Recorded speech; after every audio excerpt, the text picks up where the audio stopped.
another episode of the Addiction series. Today I'm talking about my 2020 archery elk bow setup. So stay tuned and we'll go over the gear I'm using this season and why I chose it. Thanks for watching.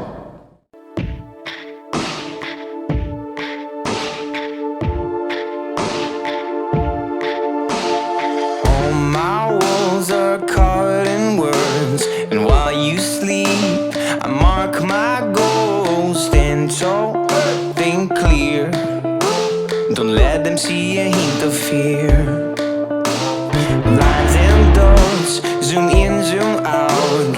Open your window, let them hear you shout. Right on the poles, right on the street. Always remember the future is near. Well, here we are. It's elk season, and want to take a minute to talk about the bow setup that I'm shooting for this 2020 archery elk season. You know, my whole setup is built around elk season. While I deer and antelope hunt with a bow as well, you know, everything I do is preparing for chasing these bulls in September. First component I'm going to talk about, of course, is by far the most important part of the entire deal, the bow.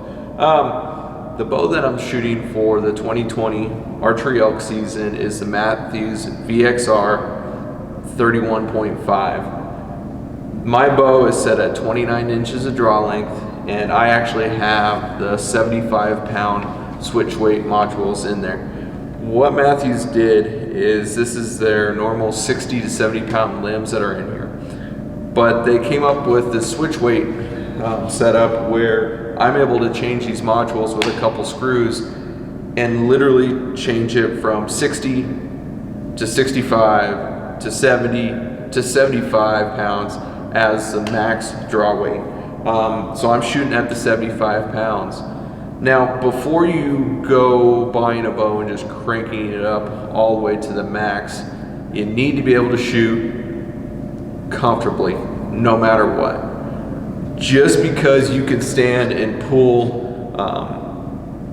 you know, if you're having a sky draw or anything like that, you need to make sure that you turn it down a little bit, because when you're shooting and hunting elk, oftentimes you're down on your knees in an odd position. You've got a bull coming in and you got to draw real slow and smoothly.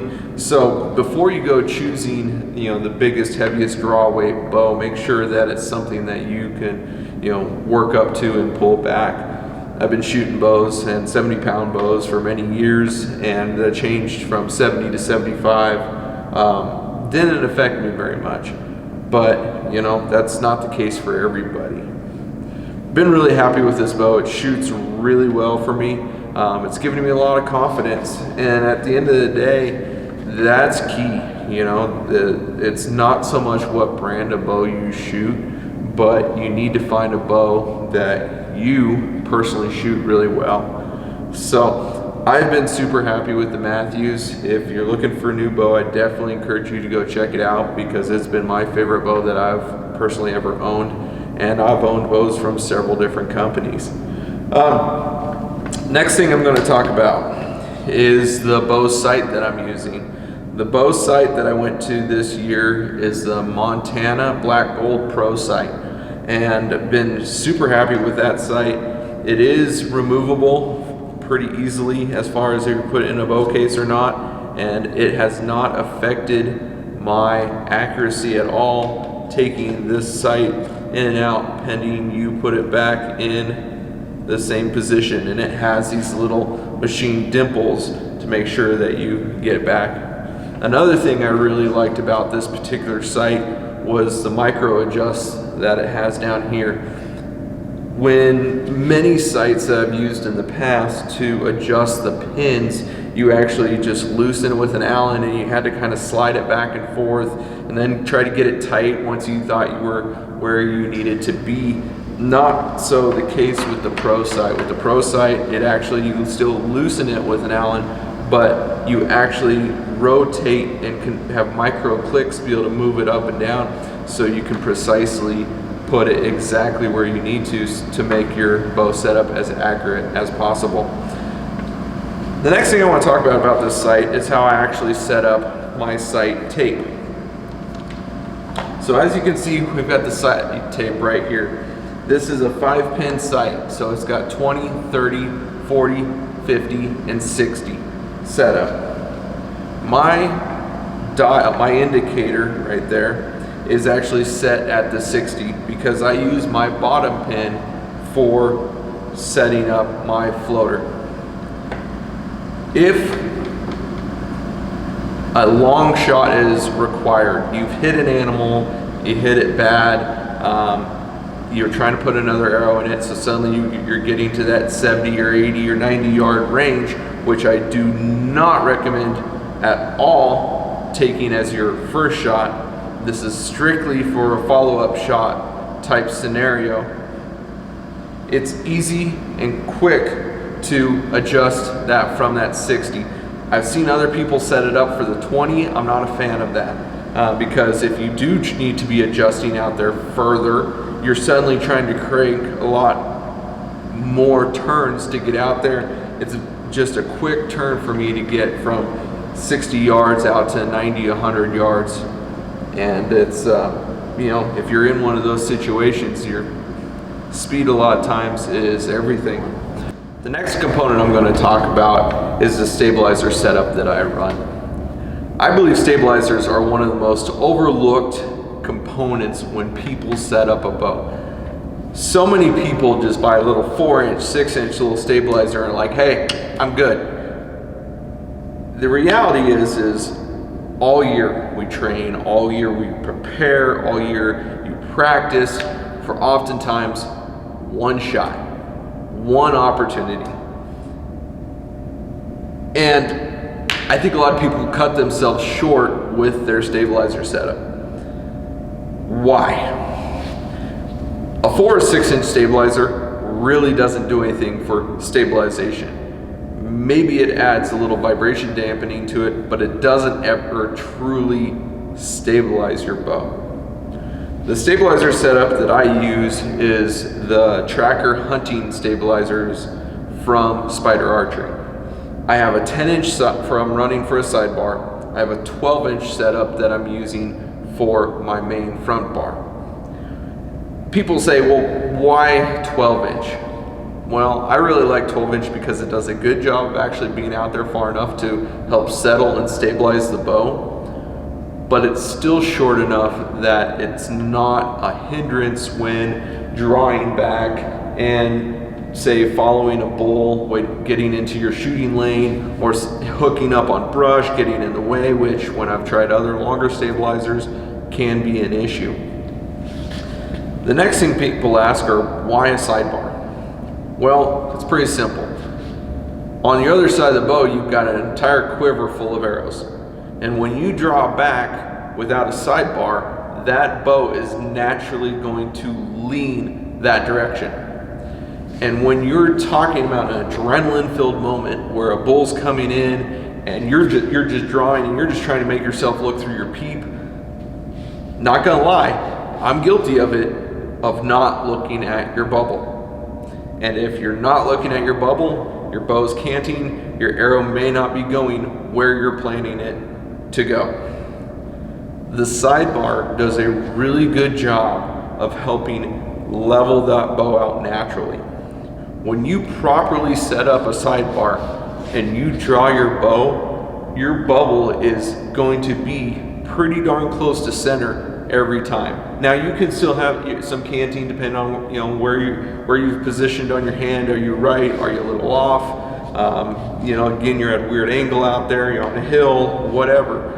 The sidebar is just going to greatly reduce the amount of canting that bow naturally is going to want to do, because gravity works the same whether you're on a hill this way, or flat. It still levels out. A level is still level no matter where you are.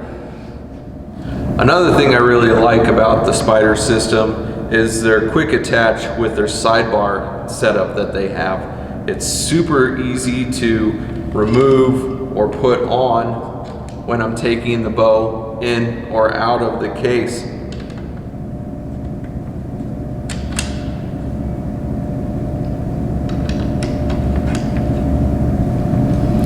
Just like that, you're ready to go. Another thing I really like about their sidebar setup is their attention to detail. Right here they have laser etched numbers that tell you the degrees at which you have your sidebar set. Knowing what degrees, for me it's 30, that it's supposed to be set at, makes it super easy for you to check when you get your bow out of the case and make sure it's set up where you need it to be, so that when you draw your bow back, it naturally wants to sit level. The next thing I'm going to talk about is the rest I'm using. The rest I'm using is the Matthews Ultra Rest, which is actually made by QAD for them. It's designed to fit on their bow specifically, so it just fits a little cleaner than just the standard QAD Ultra Rest. It's the fall away rest. I really like fall away rests. I really like the QAD also because of the fact of how secure your arrow sits in here. I've played with some other different rests that have more of a little wider stance to them, and I've had buddies at archery shoots have issues with arrows blowing off and moving, and out west the wind blows all the time. So I like a rest that holds my arrow where I need it to be, even if the wind is whipping back and forth. That's not something that I have to worry about. I also am not a big fan of the capture or whisker biscuit types because of the fact that if you shoot a lot with those, they tend to tear your vanes up really bad. You lose speed, you lose accuracy from what I've seen, and I think this particular rest has worked really well for me. It's been bulletproof. I've had the same style of rest on multiple bows, and it's never let me down. The next component I'm going to talk about is the quiver that I use. This particular quiver is the Tight Spot 7-arrow quiver, and this exact quiver I have actually had on multiple different bows. I've actually repainted this hood a couple times to match different bows where the paint's gotten worn off, make it look good again when I put it on a new bow, and it's performed flawlessly for me. You may ask me, well, why the 7-arrow quiver? But you only have 5 arrows in it right now. It's pretty simple. I'm just mostly day hunting. I've been out shooting the archery range, here shooting at night, and I really don't need 7 arrows in there currently. Oftentimes when I do a day hunt, I just carry 5 arrows. The reason I went with the 7-arrow is really for backpack hunts. You do not want to be back in there miles and have packed all your gear in and planning to be back there for days, and day 1 or 2 you suddenly miss once or twice and you go from having 5 arrows to 3. And the problem is if you're like me, oftentimes that 5th arrow is a grouse arrow to be able to supplement with your backpack meals. Adding a grouse to it really can change the game, but that suddenly takes you down to 4 elk arrows to start with. You lose 2, now you're down to 2. You're just in a tight spot, already. Well, by having the 7-arrow with you, if you do miss 1 or 2 times, you're still sitting at basically what a normal 5-arrow quiver would be, a full quiver. So it just gives you a little bit more forgiveness when you're all the way back in there. Another thing I really like about the Tight Spot quivers is the adjustable tension right here where your shafts go in. I shoot a micro diameter arrow, and other quivers I've used before in the past are set for a particular size or kind of an in-between size designed to fit everything from your standard shafts all the way down to your micros. But the problem I found with the micros is they always were loose. They would move. You would bump something out there and they'd flop free. You'd stick it on your backpack when you're backpacking in the dark, and they'd fall out. The Tight Spot for me allows me to adjust with an Allen right here the tension that I want it to be, and I've never had an arrow come out from it. So really like this quiver, had it for many years. Like I said, this is the 3rd bow that this particular quiver has been on, and it has never let me down. The final piece to my arrow puzzle is the release that I run. I'm not knocking the trigger releases that pretty much most people run on their wrist, but they bug the snot out of me. If I'm running trekking poles, I'm running a camera, they're always flopping, they're hitting, they're in the way. I personally am a big fan of the thumb style release. This one is the Carter Just Cuz Plus. It's actually made right here in Idaho. Met the Carters and really nice people, and really like shooting this release. And you know, something else I really like about a thumb release is the fact that you're setting up for a bull. You're calling, you're moving, you've got your bow. If you have it on your wrist, basically if that bull just shows up out of nowhere, you're trying to get it on there.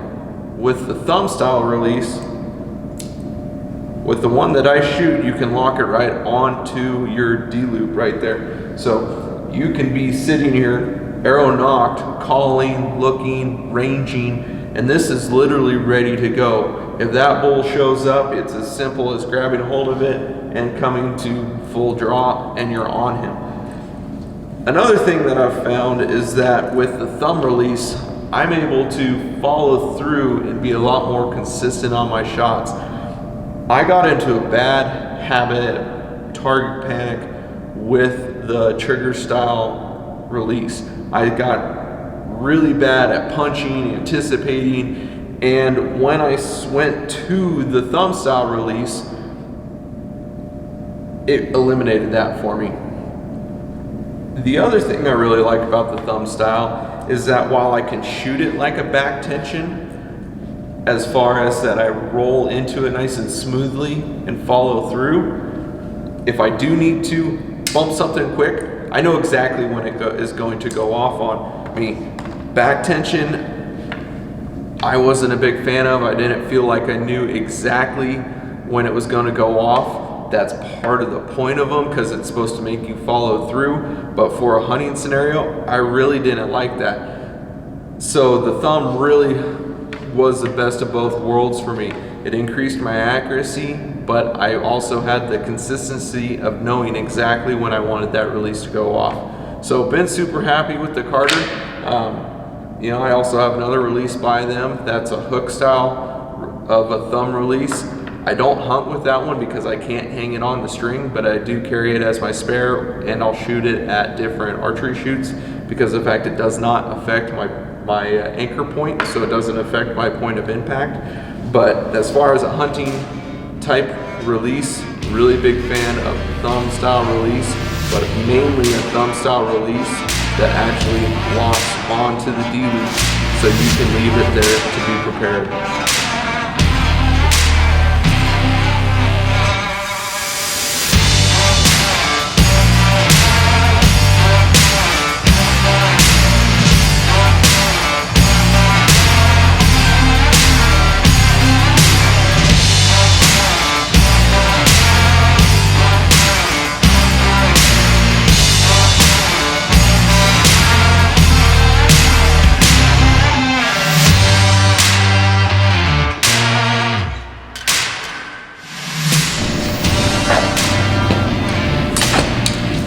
Well, thanks for watching today's episode on my bow setup for the 2020 elk season. Hope you enjoyed. If you got any questions, feel free to ask. Either reach out by leaving a comment on this video, or you can always reach out to me either at elkaddicts@yahoo.com or on Instagram under elkaddicts. Thanks for watching, and be sure to check out our upcoming episode on the arrow setup that I'm shooting for this season. Thanks everybody for watching, and good luck out there this season.